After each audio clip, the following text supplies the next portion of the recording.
안녕하세요. 저는 김순자라고 합니다. 지금 70살이고요. 마이애미에서 혼자 살고 있어요. 오늘 제 이야기를 들려드리려고 하는데 아마 비슷한 상황에 계신 분들이 계실 거예요. 미국에서 자녀를 키우신 부모님들이나 아니면 자녀들이 외국에 나가서 사는 분들 말이에요. 제가 이 이야기를 하려는 이유는 간단해요. 처음에는 정말 서운하고 화가 났거든요. 내가 이 나이에 머나먼 미국까지 와서 아들 근처에 살고 있는데 아들이 저한테 하는 말이 엄마, 이제 엄마 인생 사세요 였거든요. 알아서 살라는 소리잖아요.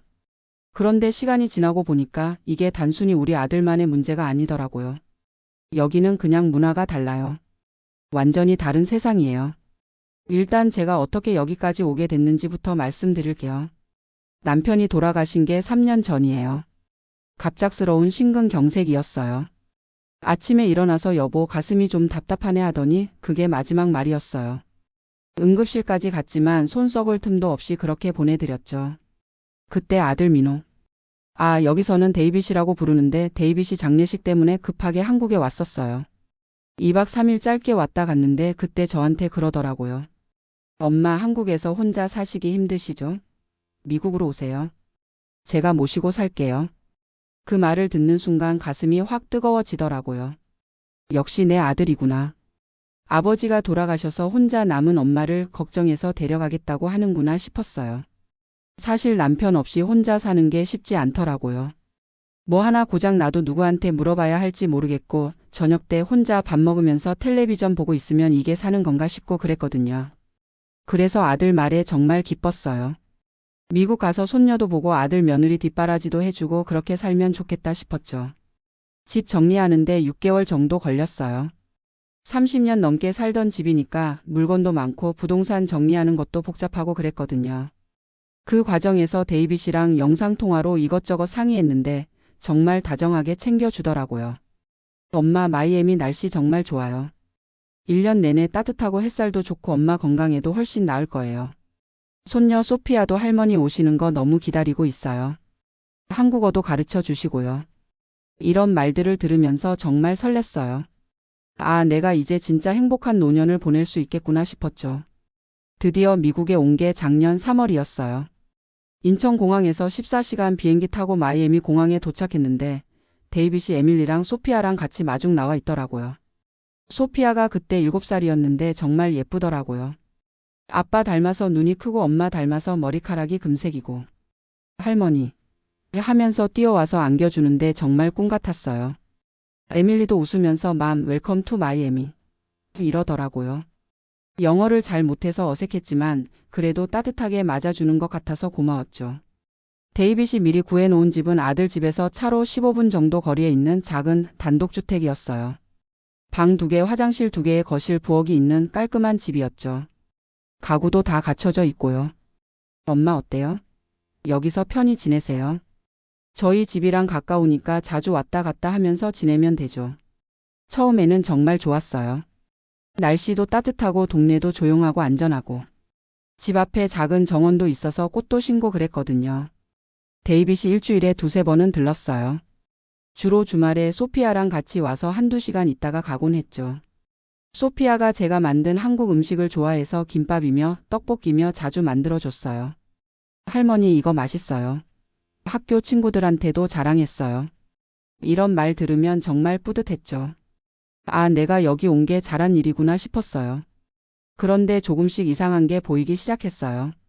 일단 연락이 생각보다 뜸했어요. 한국에 있을 때는 일주일에 1번씩은 영상통화를 했었는데 가까이 살게 되니까 오히려 연락이 줄어들더라고요. 엄마 바로 가까이 있으니까 급한 일 있으면 전화하세요. 이렇게 말하는데 급한 일이 아니면 전화하지 말라는 소리처럼 들리더라고요. 그리고 에밀리의 반응도 좀 이상했어요. 처음에는 반갑게 맞아줬는데 시간이 지나니까 점점 형식적이 되는 게 느껴졌거든요.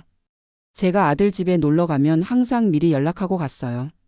예의니까요. 그런데 에밀리가 항상 오하이 맘이라고 인사는 하는데 뭔가 살짝 어색한 미소를 짓더라고요. 처음에는 언어 때문에 그런가 싶었어요. 저도 영어를 잘 못하고 에밀리도 한국어를 전혀 못하니까 대화가 쉽지 않잖아요. 그래서 더 노력해야겠다 싶어서 영어 공부도 시작했어요. 동네 도서관에서 하는 영어 클래스에 등록했어요. 저 같은 이민자들을 위한 프로그램이었는데 거기서 다른 나라에서 온 어르신들도 많이 만났어요.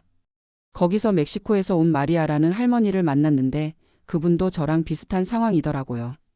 자녀들이 미국에서 살고 있어서 따라왔는데 생각만큼 쉽지 않다고 하시더라고요. 여기 아이들은 18살 되면 독립하는 게 당연하다고 생각해요. 부모가 간섭하는 걸 좋아하지 않아요. 마리아가 그런 말을 해주는데 그때는 잘 이해가 안 됐어요. 우리 데이빗은 그래도 한국에서 태어나고 자란 아이인데 설마 그렇게까지 차갑지는 않을 거라고 생각했거든요. 그런데 점점 신호들이 보이기 시작했어요. 예를 들어 제가 아들 집에 가서 청소를 좀 도와주려고 하면 에밀리가 말리더라고요. Mom, it's okay. We have a CLEO and INgram lady. 청소하는 사람을 따로 고용해서 쓴다는 거예요. 그럼 제가 뭘 도와드릴 수 있나 싶어서 요리라도 해드리려고 하면 또 그러더라고요. Mom, you don't need to cook for us. 워파인. 괜찮다, 필요 없다 이런 말을 자꾸 들으니까 점점 위축되더라고요. 그럼 내가 여기서 뭘 해야 하나 싶었어요. 소피아랑 놀아주는 것도 처음에는 좋아했는데 나중에는 그것도 좀 제한적이 되더라고요. 에밀리가 소피아의 스케줄을 아주 체계적으로 관리하거든요. 먼디 이즈 피아노 레선, 투주디 이즈 SWI 밀리미터 잉그램, 웬즈디 이즈 메스 TUTOR 잉그램. 이렇게 하루하루가 다 짜여져 있어요. 그래서 제가 오늘 소피아랑 공원에 가서 놀까? 이러면 사리맘, 터데이시, 헤즈, 사커, 프랙터스 이런 식으로 되더라고요. 한국에 있을 때는 손녀가 할머니 집에 오면 하루 종일 같이 있으면서 이것저것 해주고 그랬는데 여기서는 모든 게 스케줄대로 돌아가니까 제가 끼어들 틈이 별로 없더라고요. 그래도 참았어요. 문화가 다르니까. 여기 방식에 적응해야지 싶었거든요. 그런데 결정적인 일이 생긴 게 한 6개월쯤 지났을 때예요. 제가 당뇨가 있어서 정기적으로 병원에 가야 하거든요. 한국에서도 계속 관리하고 있던 건데 미국에 와서도 병원을 찾아서 계속 치료받고 있었어요. 그런데 어느 날 혈당 수치가 갑자기 많이 올라갔어요. 스트레스 때문인지 환경이 바뀌어서 그런지 몰라도 평소보다 훨씬 높게 나왔거든요. 의사 선생님이 입원해서 며칠 관찰하는 게 좋겠다고 하시더라고요. 크게 위험한 건 아니지만 혈당을 안정시키고 약도 조절해야 한다고요. 그래서 데이빗한테 전화했어요. 데이빗아, 엄마가 병원에 입원하게 됐어. 며칠 있어야 할 것 같은데. 그랬더니 데이빗이 깜짝 놀라면서 바로 병원으로 왔어요. 에밀리도 같이 왔고요. 의사 선생님 말씀도 듣고 입원 수속도 도와주고 그랬어요. 엄마 걱정하지 마세요. 당뇨는 관리만 잘하면 괜찮은 거니까요. 이렇게 말해주면서 안심시켜 주더라고요. 그때는 정말 고마웠어요. 역시 아들이구나 싶었죠. 3일 정도 입원해 있었는데 데이빗이 매일 들렀어요. 에밀리도 하루는 소피아를 데리고 와서 문병을 해줬고요. 퇴원할 때도 직접 데리러 와서 집까지 바래다 줬어요. 그런데 그 다음부터 뭔가 분위기가 달라지기 시작했어요. 데이빗이 저한테 조심스럽게 말을 꺼내더라고요. 엄마, 혹시 한국으로 다시 돌아가실 생각은 없으세요? 왜? 내가 여기 있는 게 불편해? 그런 게 아니라 엄마가 아프시면 저희가 걱정이 되거든요. 한국에서는 친구분들도 많으시고 병원도 더 익숙하실 텐데. 그 말을 듣는 순간 가슴이 철렁했어요. 아, 내가 짐이 됐구나 싶었거든요. 데이빗아, 엄마가 그렇게 큰 병에 걸린 것도 아니고 당뇨는 원래 있던 거잖아. 왜 갑자기 한국으로 돌아가라고 하는 거야? 돌아가라는 게 아니라 엄마께서 더 편하게 지내실 수 있는 곳이 어디일까 해서요. 그렇게 말하는데 목소리가 어색하더라고요. 진심으로 제 편의를 생각해서 하는 말이 아니라 자기들이 부담스러워서 하는 말 같았어요. 그날 밤에 정말 많이 울었어요. 내가 뭘 잘못했나 싶어서요. 아들한테 도움은커녕 짐만 되고 있는 건가 싶어서 마음이 아프더라고요. 그 다음 주에 마리아를 만났을 때 그 얘기를 했어요. 그랬더니 마리아가 별로 놀라지도 않더라고요. 여기 애들은 원래 그래요. 부모가 아프면 더 부담스러워해요. 자기들 생활이 있는데 부모 때문에 신경 쓸 일이 생기는 걸 좋아하지 않아요. 그럼 부모가 늙고 아프면 어떻게 하는 거예요? NURSINgram 홈에 보내거나 아니면 스스로 알아서 하라고 해요. 여기서는 그게 당연한 거래요. NURSINgram 홈이라는 게 양로원 같은 곳이라고 하더라고요. 한국으로 치면 요양원 같은 곳이요. 마리아 말을 들으면서 충격을 받았어요. 그럼 내가 지금까지 한국에서 생각했던 것들, 가족이라는 것, 효도라는 것들이 여기서는 다 통하지 않는다는 소리잖아요. 그래도 우리 데이빗은 다를 거라고 생각했어요. 한국에서 태어났고 한국 정서를 알고 있으니까 미국에서 자란 아이들과는 다를 거라고요. 그런데 그 생각이 완전히 틀렸다는 걸 알게 된 게 그로부터 한 달 후였어요. 데이빗이 갑자기 저한테 진지한 얘기를 하자고 하더라고요. 에밀리도 같이 왔는데 둘 다 표정이 무거웠어요. 엄마, 솔직히 말씀드릴게요. 데이빗이 입을 열었어요. 저희가 엄마를 모시고 사는 게 생각만큼 쉽지 않네요. 왜? 내가 뭘 잘못했어? 잘못하신 건 없어요. 다만 문화적 차이랄까요? 저희는 이제 완전히 미국 생활에 적응해서 살고 있는데 엄마는 아직 한국 방식으로 생각하시는 것 같아요. 한국 방식이 뭐가 문제야? 문제가 아니라 다른 거예요. 예를 들어서 엄마는 저희가 자주 연락하고 자주 만나기를 원하시잖아요. 그런데 여기서는 성인이 된 자식과 부모가 그렇게 끈끈하게 지내지 않아요. 그 말을 듣는 순간 머리가 하얘졌어요. 그럼 나한테 어떻게 하라는 거야? 엄마도 엄마만의 라이프를 사세요. 여기 한인 커뮤니티도 있고 엄마와 비슷한 연령대의 분들도 많이 계시잖아요. 그분들과 어울리시면서 엄마만의 인생을 즐기세요. 내 인생은 너희와 함께하는 거야. 손녀도 보고 너희 뒷바라지도 해주고. 이렇게 말했더니 에밀리가 나서더라고요. Mom, we appreciate your love but want to be independent. We can take care of ourselves. 고맙지만 자기들은 독립적으로 살고 싶다는 거였어요. 자기들이 스스로 알아서 할 수 있다고요. 그때 데이빗이 더 직접적으로 말하더라고요. 엄마, 저희는 엄마가 저희를 위해서 뭔가 해주시는 걸 원하지 않아요. 저희는 이미 성인이고 저희만의 가정이 있어요. 엄마도 엄마만의 삶을 사셔야 해요. 그럼 내가 여기 온 이유가 뭐야? 엄마께서 한국에서 혼자 계시니까 외로우셨을 거 아니에요. 그래서 미국에 오시면 날씨도 좋고 새로운 환경에서 새로운 삶을 시작하실 수 있을 거라고 생각했어요. 새로운 삶이라니. 나는 너희와 함께 사는 게 꿈이었는데. 그 말을 하다가 목이 메더라고요. 정말 억울했어요. 데이빗이 한숨을 쉬면서 말했어요. 엄마, 제가 한국에서 자랐지만 이제는 미국 사람이에요. 미국에서 20년 넘게 살았고 여기서 결혼했고 여기서 아이를 키우고 있어요. 엄마가 생각하시는 한국식 가족 관계는 여기서는 맞지 않아요. 그럼 나보고 어떻게 하라는 거야? 독립적으로 사세요.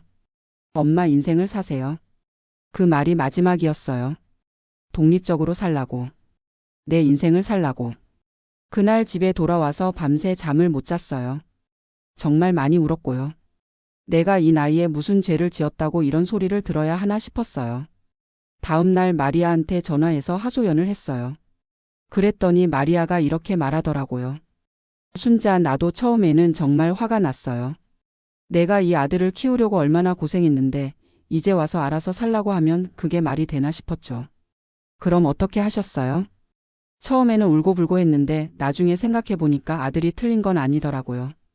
여기서는 정말로 그렇게 사는 게 맞는 것 같아요. 그래서 지금은 어떻게 지내세요? 나는 나대로 살고 있어요. 일주일에 한 번 정도 아들 네 집에 가서 손자 얼굴 보고 나머지 시간에는 내가 하고 싶은 일 하면서 살고 있어요. 마리아 말을 들으면서 조금씩 정리가 되기 시작했어요. 아, 정말로 여기서는 그런 게 당연한 거구나 싶었어요. 그래서 일단 마음을 가라앉히고 현실을 받아들이기로 했어요. 데이빗이 나쁜 아들인 건 아니에요. 그냥 여기서 태어나고 자란 아이들처럼 된 거죠. 그 다음 주에 데이빗한테 연락했어요. 데이빗아, 지난번에 한 얘기 엄마가 다시 생각해봤어. 네, 엄마. 엄마도 여기서 나름대로 살아볼게. 다만 엄마가 정말 아프거나 도움이 필요할 때는 도와줘야 해. 당연하죠, 엄마. 그런 건 저희가 당연히 도와드려야죠. 그렇게 정리하고 나니까 마음이 좀 편해지더라고요. 그래서 지금은 정말로 제 방식대로 살고 있어요. 일단 영어 공부를 더 열심히 했어요. 기본적인 생활 영어는 할 수 있어야 여기서 살 수 있겠더라고요. 도서관에서 하는 수업도 계속 다니고 집에서도 혼자 공부하고 그래요. 그리고 한인 커뮤니티에도 적극적으로 참여하기 시작했어요. 한인회에서 하는 모임도 나가고 한인 교회도 다니기 시작했어요. 거기서 저와 비슷한 상황에 계신 분들을 많이 만났어요. 다들 비슷한 얘기들을 하시더라고요. 자식들이 냉정하다, 한국하고는 너무 다르다, 외롭다, 이런 얘기들요.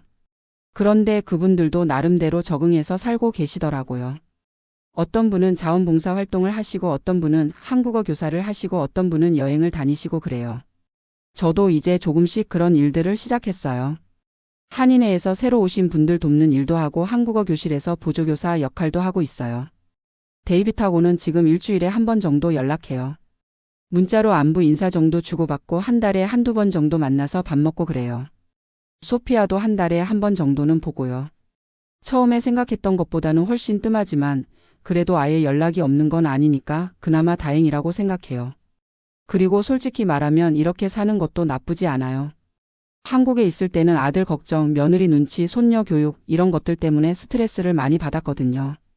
지금은 그런 거 없이 제가 하고 싶은 것들만 하면서 살고 있어요. 아침에 일어나서 산책하고 영어 공부하고 친구들 만나서 수다 떨고 저녁에는 한국 드라마 보면서 뒹굴거리고 가끔 외로울 때도 있어요. 특히 밤에 혼자 있으면 한국에 있는 친구들이 그립고 예전에 남편이랑 같이 살던 때가 그립고 그래요. 그런데 그런 감정들도 이제는 자연스럽게 받아들이게 되더라고요. 나이 들어서 혼자 사는 사람들은 다 그런 거 아닌가 싶어요.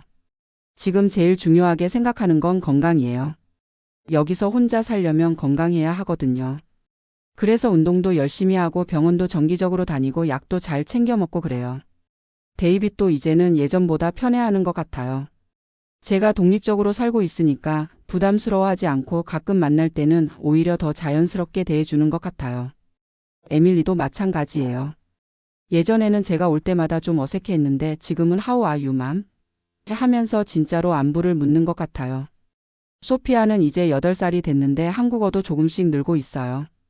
제가 가르쳐 주는 건 아니고 만날 때마다 한국어로 대화하려고 노력하거든요. 아이가 스마트해서 금세 따라해요. 할머니 사랑해요. 이런 말을 한국어로 하면 정말 뿌듯해요. 지난달에는 한국에서 친구가 놀러 왔어요. 20년 넘게 친하게 지낸 친구인데 제가 미국에서 어떻게 사는지 궁금해서 구경 왔다고 하더라고요. 친구가 제 생활을 보고는 깜짝 놀라더라고요. 야, 너 여기서 정말 잘 살고 있네. 나는 내가 고생하고 있는 줄 알았어. 처음에는 정말 힘들었어. 그런데 이제는 적응됐어. 아들이 냉정하다고 했는데 그래도 가끔 보기는 하네. 응, 한 달에 한두 번 정도. 처음에는 섭섭했는데 이제 보니까 이게 맞는 것 같아. 서로 부담 안 되게. 친구랑 일주일 동안 이곳저곳 구경하면서 정말 즐거웠어요. 친구도 마이애미가 생각보다 좋다면서 부러워하더라고요. 너 혼자서도 이렇게 잘 살고 있으니까 나도 안심이다. 나중에 남편 정년 되면 나도 여행 와야겠다. 친구가 돌아간 후에 생각해 보니까 정말로 제가 많이 변한 것 같아요. 예전에는 아들 없으면 못 살 것 같았는데 지금은 혼자서도 충분히 재미있게 살고 있거든요. 물론 처음에 기대했던 것과는 완전히 달라요. 아들과 며느리 뒷바라지 해주고 손녀와 추억 만들고 그런 걸 꿈꿨는데 현실은 전혀 그렇지 않았어요. 하지만 지금 생각해보면 그런 기대 자체가 여기서는 맞지 않는 거였어요. 여기서 자란 아이들한테 한국식 효도를 기대하는 게 무리였던 거죠. 데이빗이 나쁜 아들인 건 아니에요. 그냥 여기 문화에 맞게 자란 거예요. 18살 되면 독립하고 부모와는 적당한 거리를 유지하면서 사는 게 여기서는 정상적인 거래요. 처음에는 그게 너무 충격적이었지만 지금은 이해해요. 아니, 이해하려고 노력하고 있어요. 그리고 솔직히 말하면 이런 식으로 사는 것도 장점이 있어요. 서로 눈치 안 보고 부담 안 주고 각자 자기 인생을 사는 거니까요. 한국에 있을 때는 아들 걱정, 며느리와의 관계, 손녀 교육 문제 이런 것들 때문에 스트레스를 많이 받았거든요. 지금은 그런 거 없이 오직 제 일만 신경 쓰면 되니까 오히려 편해요. 물론 외로울 때는 있어요. 특히 아플 때나 우울할 때는 가족이 그립죠. 하지만 그런 감정들도 혼자서 충분히 감당할 수 있다는 걸 배웠어요. 지금 제가 제일 중요하게 생각하는 건 건강하게 오래 사는 거예요. 데이빗한테 부담 주지 않으면서 제 힘으로 살아가는 거요. 그래서 매일 운동하고 영어 공부하고 새로운 친구들 만나고 취미 활동도 하려고 해요. 최근에는 수영도 배우기 시작했어요. 70살에 수영을 배우니까 다들 신기해 하더라고요. 한 달 전에는 데이빗이 깜짝 놀라게 한 일이 있었어요. 제가 혼자서 올랜도까지 여행을 다녀온 거예요. 한인회에서 단체 여행을 가는데 저도 참가했거든요.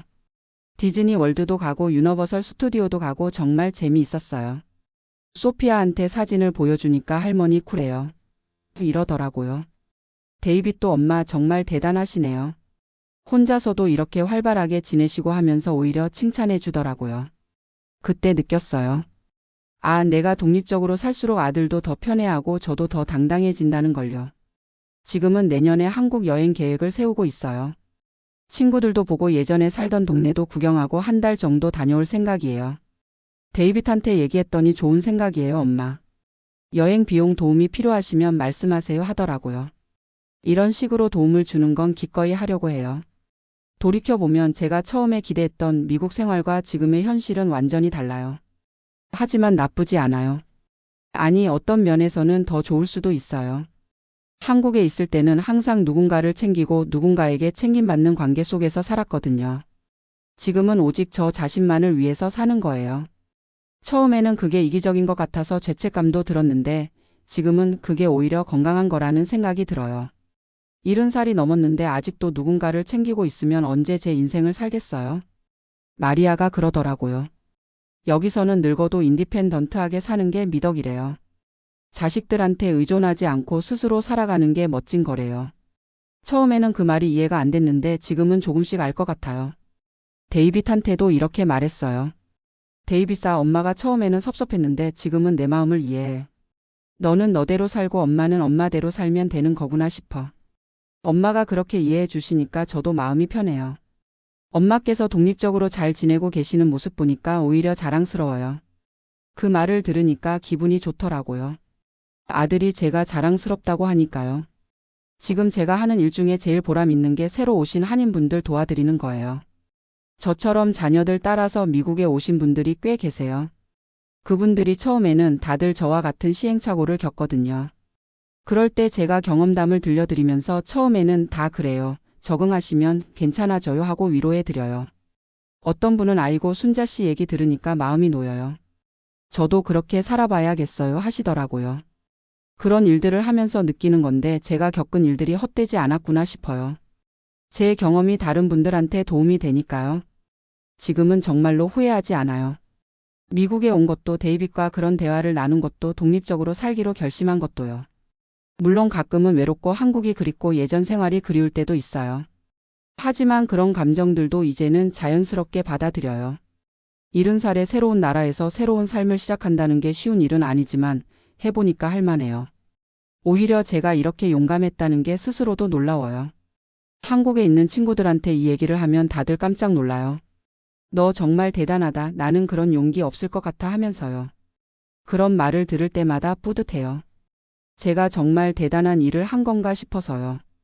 지금 제 꿈은 건강하게 오래 살면서 이곳에서 제 나름의 인생을 즐기는 거예요. 그리고 데이빗이나 소피아가 저를 부담스러워하지 않으면서도 가끔 그리워할 수 있는 할머니가 되는 거요. 아직은 잘 모르겠지만 아마 이렇게 살다 보면 언젠가는 정말로 여기가 제 집 같이 느껴질 날이 올 것 같아요. 마지막으로 하고 싶은 말은 비슷한 상황에 계신 분들한테 너무 섭섭해하지 마시라는 거예요. 문화가 다르면 가족 관계도 달라져요. 그게 틀린 건 아니에요. 그냥 다른 거예요. 처음에는 적응하기 힘들겠지만 시간이 지나면 나름대로 괜찮아져요. 그리고 어떤 면에서는 오히려 더 자유롭고 편할 수도 있어요. 저는 지금 정말 평화로워요. 누구한테 눈치 볼 일도 없고 누구를 챙길 부담도 없고 오직 제 마음 내키는 대로 살고 있거든요. 이런 말을 하면 이기적으로 들릴 수도 있겠지만 70살이 넘어서도 누군가를 위해서만 사는 것보다는 자기 자신을 위해서 사는 게 더 건강한 것 같아요. 그래서 지금은 정말 후회 없이 당당하게 살고 있어요. 고맙습니다.